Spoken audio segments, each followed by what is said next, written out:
पूरे commodity complex में actually कुछ इंटरेस्टिंग चीज हो रही है और एक इंटरेस्टिंग रिसर्च नेहा ने भी हमारे लिए तैयार करी है। आज अगर आप देखेंगे तो वैसे सारे मेटल्स में आपको गिरावट दिखेगी, कटौती हो रही है, बट ये ऑन ग्राउंड एक दो चीजें हैं जो रिफ्लेक्ट कर रही हैं कि शायद मेटल्स का इतना बुरा वक्त लंबे समय तक नहीं चले। एक बार जरा समझते हैं हुआ क्या है।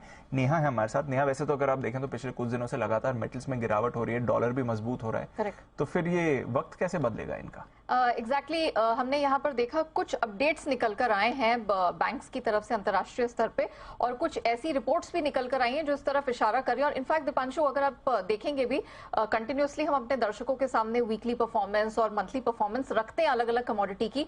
मेटल्स काफी हद तक फाइट आउट कर रही हैं। हम देखें डॉलर इंडेक्स भले ही 6 हफ्ते 7 हफ्ते की ऊंचाई पर है, प्रेशियस मेटल्स में एनर्जी की बहुत ज्यादा पिटाई हुई है हाल फिलहाल में, लेकिन मेटल्स ने कहीं ना कहीं अपने आप को होल्ड आउट किया। और कारण क्या है वो मैं बता देती हूँ। एक तो कॉमर्स बैंक रिसर्च की तरफ से ताजा अपडेट जो निकल कर आया है, उन्होंने साल के अंत तक जिंक में $3800 प्रति टन के स्तर छूने का आसार दिए, यानी कि मौजूदा लेवल से ऑलमोस्ट 25 से 26% के अपसाइड की वो बात कर रहे हैं। और क्लियरली उन्हें लगता है कि अभी माहौल है वो कमजोर डिमांड की तरफ इशारा कर रहा है। रेट हाइक का डर एक बार बनता हुआ दिखाई दे रहा है, लेकिन टाइट सप्लाई और इवेंचुअली जब चीन की डिमांड यहां पर निकल के आती दिखेगी, जिसके हल्के हल्के संकेत अभी दिख रहे हैं, ये इवेंचुअली जिंक को ऊपर लेकर जाएगी। और सिर्फ जिंक ही नहीं, सिटी रिसर्च की एक रिपोर्ट आई है और 3 महीने के लिहाज से एल्यूमिनियम में उन्हें दमदार तेजी दिख रही है। उन्होंने यहां पर टारगेट बढ़ा दिया। आपको बता दूं कि अभी जो मौजूदा प्राइस है एल्यूमिनियम वो $2400 के आसपास है, वो अगले 3 महीने में $3000 और उसके पार तक इसे जाता हुआ देख रहे हैं।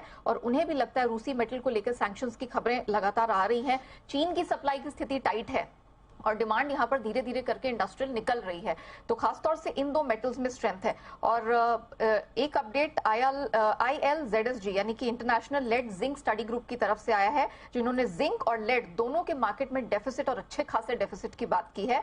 जिंक बाजार में तो महीने दर महीने 50% डेफिसिट बढ़ गया। लेड की बात करें, ये सरप्लस से डेफिसिट में आ गया है। और ग्लोबल कॉपर सप्लाई की स्थिति है उसमें कोई सुधार नहीं है। आप पेरू, इंडोनेशिया सबकी बात कर ले, यहां पर तो दिक्कतें चल रही हैं।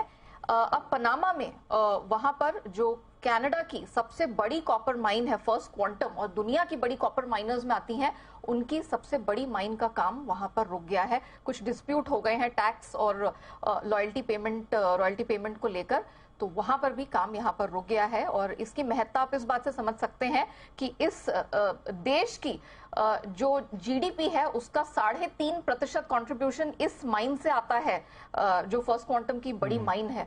तो आप समझ सकते हैं कि किस हद तक यहाँ पर कॉपर की सप्लाईज को लेकर भी चिंता बनी है। तो ये मोटे तौर पर वो फैक्टर्स हैं। और आयरन की कीमतें तो ऊपर बनी हुई हैं ही, चाइना के मार्केट में देख लें, तो ये वो फैक्टर्स है जो इस तरफ इशारा कर रहे हैं कि मेटल्स में भले ही अभी सुस्ती हो, थोड़ा साइडवेज फंस गए हो, लेकिन इवेंचुअली स्ट्रेंथ है। तो प्राइसेस जो अभी गिर रहे हैं वो जरूरी नहीं कि आगे भी बरकरार रहे। इनफैक्ट मार्केट में एक शॉर्टफॉल बन रहा है। देखते हैं क्या ट्रेंड मेटल्स होता है। आज तो खैर अक्रॉस द बोर्ड सबसे कमजोर कड़ी बाजार की मेटल स्टॉक्स ही हैं। बट शुक्रिया नेहा ये सारी डिटेल्स हमें बताने के लिए।